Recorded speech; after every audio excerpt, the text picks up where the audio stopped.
Urban Crag Climbing Center is a rock gym located in Dayton, Ohio, with 8,000 feet of textured and sculpted vertical terrain ranging from 28 to 56 feet. For more info, go to urbancrag.com or call 937-224-CRAG.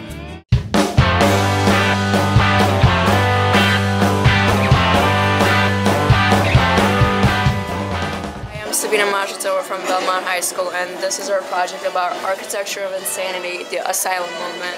Okay. And who are your teammates here? We'll introduce everyone. My name is Brady Schwartz, and I'm from Belmont High School. Okay. My name is Gabriela Sotelo, and I'm from Belmont High School. My name is Cody Preston, I'm from Belmont High School. Okay.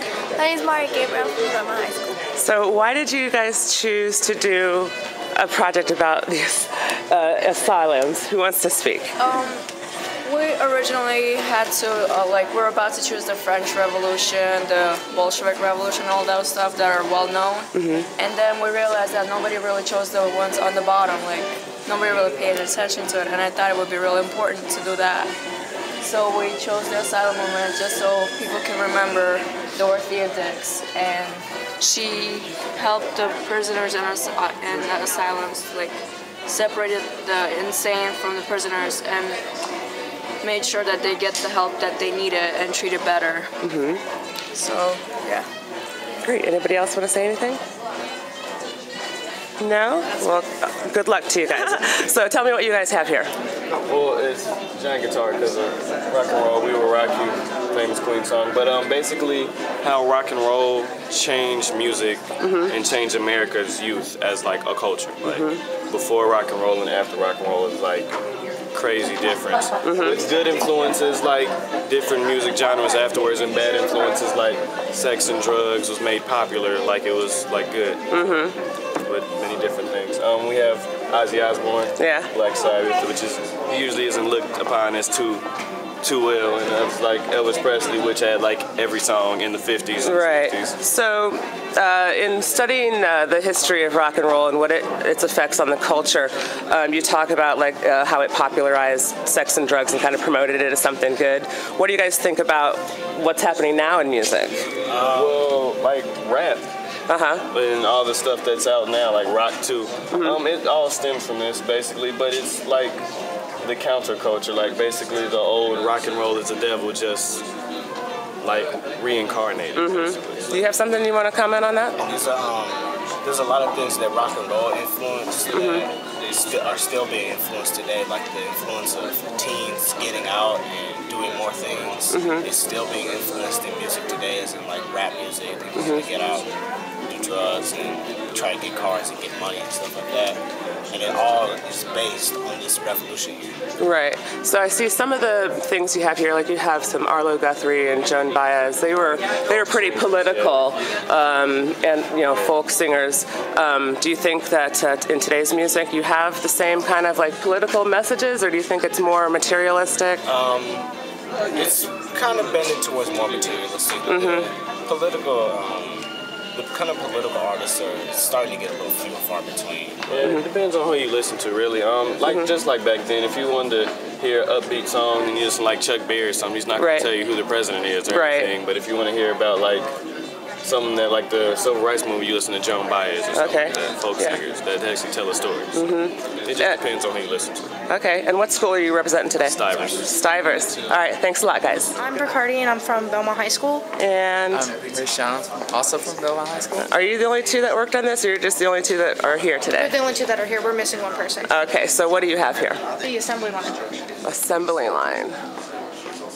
Okay. And what did you investigate here? We investigated that the first assembly line was created by Henry Ford in 1908 in Detroit, Michigan.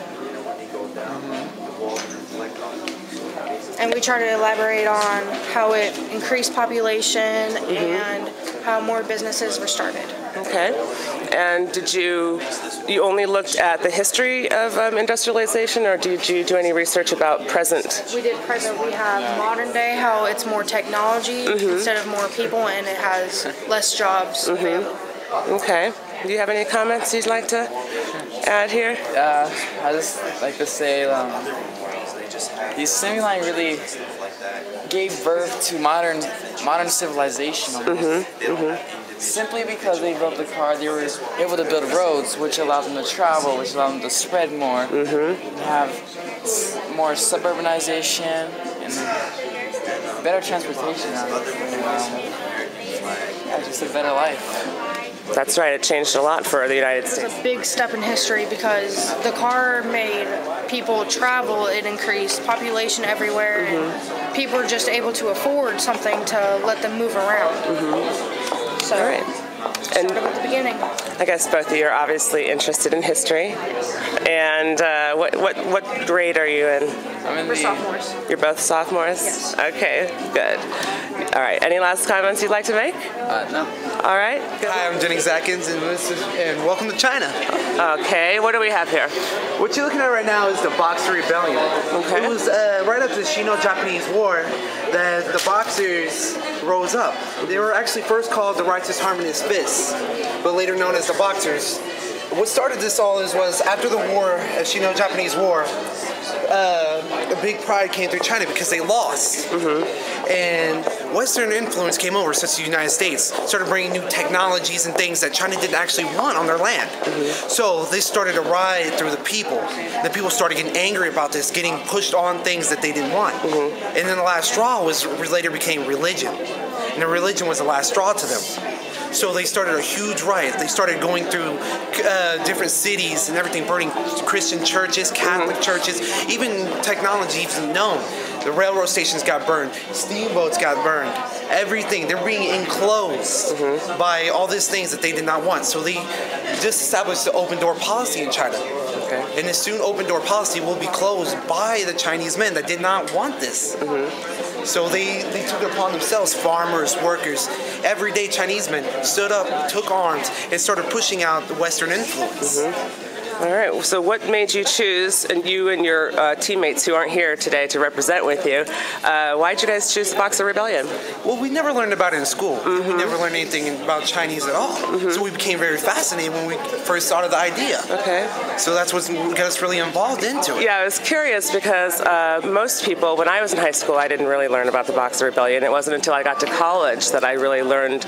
Most people aren't taught that until later, so I'm impressed that you chose something here that kind of gets passed on in your education in high school. What school do you go to? I go to Belmont High School. Oh, a lot of Belmont representing. All right, thank you very much. Good luck. Have a nice day. I'm here with Marjorie McClellan. You are a history professor. I'm actually a professor of urban affairs and geography and history. Yes. Joint appointment at Wright State University. Okay. And you're going to be a judge here today, am I correct? What do you think about these Dayton Public School kids and their exhibits? I've only seen this room, but I take it they've got documentaries as well. We have documentaries, websites, research papers. I don't think we have performances this year, but that's another category in History Day. I've been judging History Day in Dayton since the beginning, and you know, I think students just do incredible projects. We've seen some students go on to the state competition, and even some from the Dayton Public Schools going on to the national competition and doing quite well. So it's really exciting to see. It's not so much though the individual project and how good it is or who gets the best score or something like that. It's the project, the program itself is really great because it gets students to do their own research, to get the feeling of what it means to be a historian and a researcher. It's really terrific preparation for college. It's really exciting, I think, is to see the students talk about their work. The curiosity spark. The curiosity, the kind of way they go and put things together. So just like any project, the quality of the final production is going to vary a lot. The ones I see here just in the hall look really cool, and it seems like a lot of fun. Yeah. So I was just going around ahead of my judging to talk with some of the other students and to see their projects, and they do look really neat. So. Yeah, I'm learning about people that I've never heard of before and why they're important in history. Yeah, Dorothy Dix over here. Emmett Till I've never heard of. Yeah, you know, I mean, you hear about the big names in civil rights movements, but a lot of times you don't hear about some of the people the smaller people who sparked it and other movements, you know. Yeah, so when the students dig deeper, they become the experts on something. It's not something they're necessarily taught in the classroom, so they bring that back into the classroom. The other students see them working on their projects, and they learn about the topics that the other students are researching. They kind of inspire and push each other. There's the competitiveness is good there because they see students putting something together and they want to be as good as the other students. So they push each other to excel. That's really just a win-win situation for the Dayton schools and the kids here.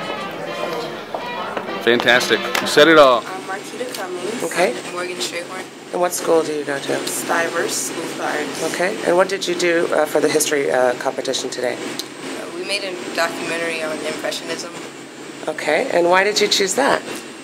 Because we go to an art school and we're visual artists, so we felt, knowing that Impressionism wasn't such a widely known topic, we felt that it was our responsibility to spread the word about it to more people outside of the art community.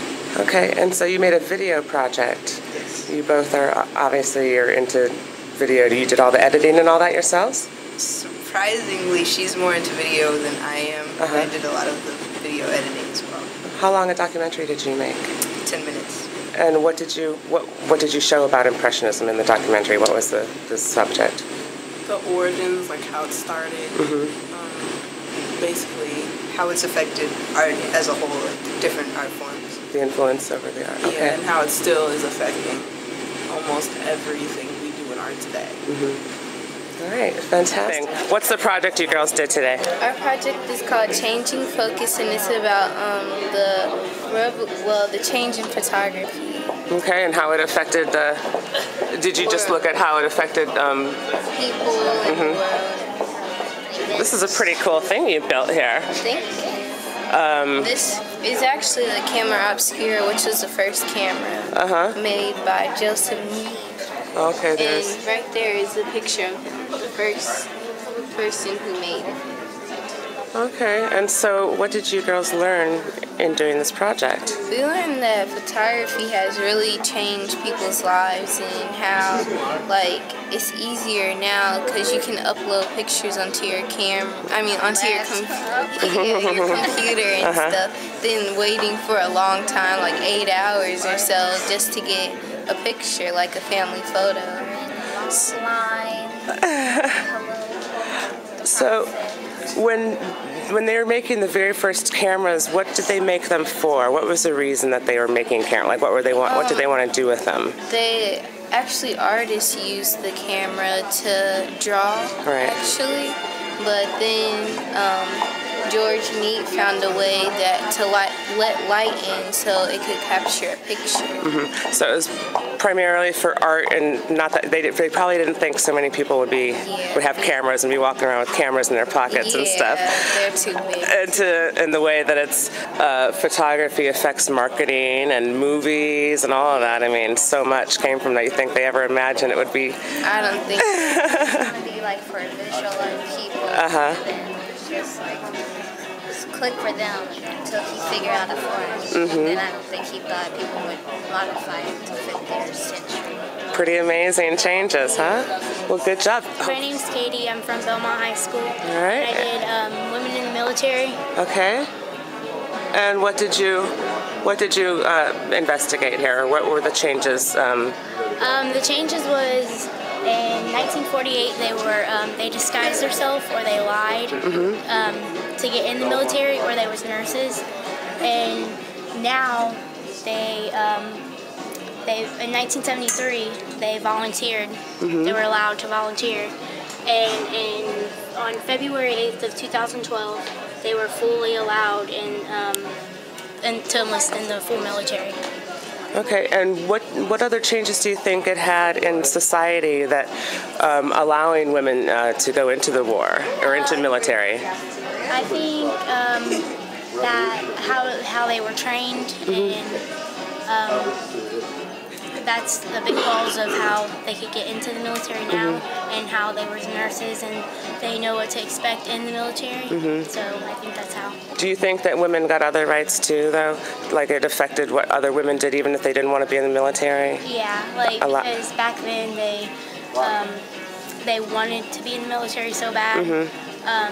Like they dressed up as guys to get in the military, or guys who were in the military, and now they're fully allowed to enlist. Right. They're even allowed to go into combat, right? Yeah, they're allowed to go in combat. Well, you did a great job here. Thank you. It's a really nice exhibit you have. Thank you. Anything else that you'd like to tell everybody about?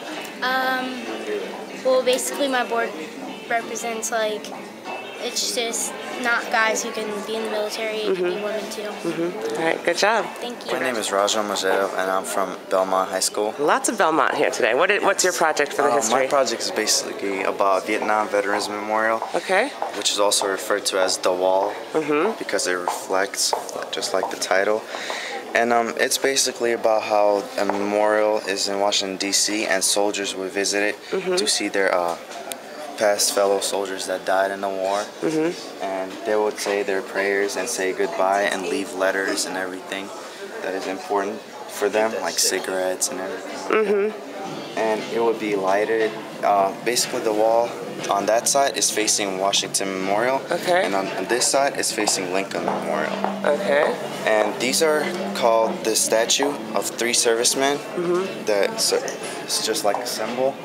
And basically, it just talks about the post-traumatic stress disorder, how it relieves stress for soldiers that go and basically talk to the wall and past soldiers.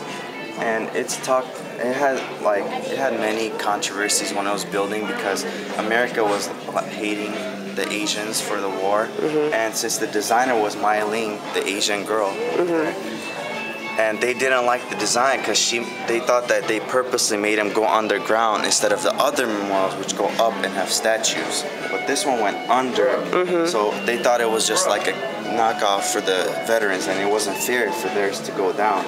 But later on, they realized that when they would look for their name on the soldiers, they could see their reflection and like basically see themselves with the soldier. And they would have scratch paper and graphite, and they would just put on the name and take the name out of the wall and just keep it. And they left stuff for them like flowers, everything. What made you decide to focus on the Vietnam Memorial and you know, things about the Vietnam War? The Vietnam Memorial, basically, because I was in my ROTC program, and I asked my Chief Hayes. I interviewed him, and he said that he would go to the wall and cry every time he goes there. He had some quotes saying, "I lost a piece of my soul in Nam." Basically, he just talked about his experience in Vietnam, and I was like interested on how the soldiers were affected, because when they were coming home, they weren't treated right, and it was unfair for them. That's why they had post-traumatic stress disorder, and then they felt bad. So I'm like, it sounds like an interesting topic, so I chose this. And not to be broad, I chose the wall. Because he talks about this the most. So do you think that the wall kind of, not just as a memorial, but for the soldiers who go there, who experience it, do you think it's like a sense of closure then for them? That's the thing. They heal themselves. He says every time I talk about it, it heals me. It makes me feel better. So if he goes there, he says I cry, but it's like, it's a relieving cry. And he feels good about it. And another thing is that the thing about this is that's so different than other memorials. The other memorials just have like the servicemen, like their group and infantry. But this one is focused on individual and their names, so that's what makes it different from others. And you could just find them. There's like charts that you could just go up to your soldier and just find them and see your reflection and say your prayers, leave letters, and that's what I like about this. All right. Well, this is fantastic. You built all this alone? No. You had some friends that didn't make it today? Yeah, they helped me out. Great. And you've done a thing on Emmett Till. Who wants to talk about it first? Why you chose the subject? We chose Emmett Till because, like, last year we went over it, but we just kind of went over it. We never really got into details about it. So when she told us that we were going to be doing the National History Project, we wanted to do that so we could learn more about it. And we felt like it was a good topic, like the reaction to his death. So we thought it was an interesting topic to choose. How has this changed your outlook on history, going through and researching what happened to this man and others like him throughout time? It taught me a lot. Like, I didn't know that like racism and segregation was like really that bad. And I didn't know. I thought it was just like something simple. I didn't know it got to the It was point brutal. of getting beat that bad. Like, And organized. And what's the biggest thing you've gotten out of working on this project? The biggest thing that I got out of working on this project is basically learning like the three main themes for this: the reform, the reaction, the revolution of it, and basically just learned how his death like impacted the United States and all around the world, and racism, how strong it was. It just proves to us like how people could have hatred towards one another because of the race, and basically that's what I got from it. And I learned that. I mean, it's sad that he passed away, but we moved on from the African American community, and it just showed like how strong we become over time, basically, and how we moved on from this, and how it happens throughout the world, but it doesn't happen the same as what happened to this young man. So that's what I learned from it. As far as history goes, do you think we know enough about our history overall in the world or locally?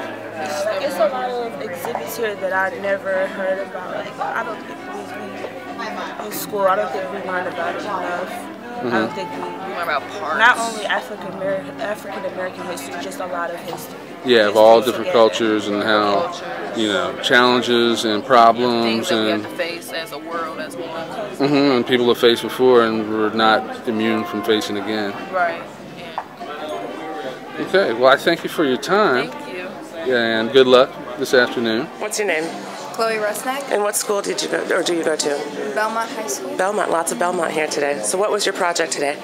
This is the countercultural revolution, which is basically, it focuses on the 60s stock, because during the 60s, all of the youth was like rebelling against what the parents of the 50s stood for. So, like, 50s was basically perfection. Like, you had the mom and the dad. The dad went to work, the mom stayed at home and cooked and cleaned, and you had the two kids who didn't really get into too much trouble and stuff. It was kind of like the television shows, Leave It to Beaver and all that. And there wasn't much trouble. The women wore poodle skirts and polka dots and pearls. And most people lived in the suburbs with houses that looked basically the same. What do you think, or what did you find influenced the changes that happened in the 50s and in the 60s then? It was kind of the frustration that life was so simple and predictable. And it was also the Cold War and all of that, the tension from that, and the Vietnam War.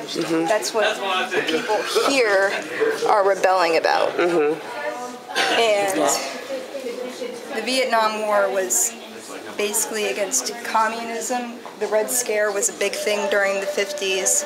Everybody was afraid of communism. Everybody thought nuclear bombs were going to come down them at any moment, which is why most people had bomb shelters in their backyard. It was just like the tube, and they had food and everything down there, and they would go in there whenever they felt a threat was going on. The people of the 60s, the kids, they didn't feel stressed about communism as much. They were more concerned with the Vietnam War because it was kind of a pointless war.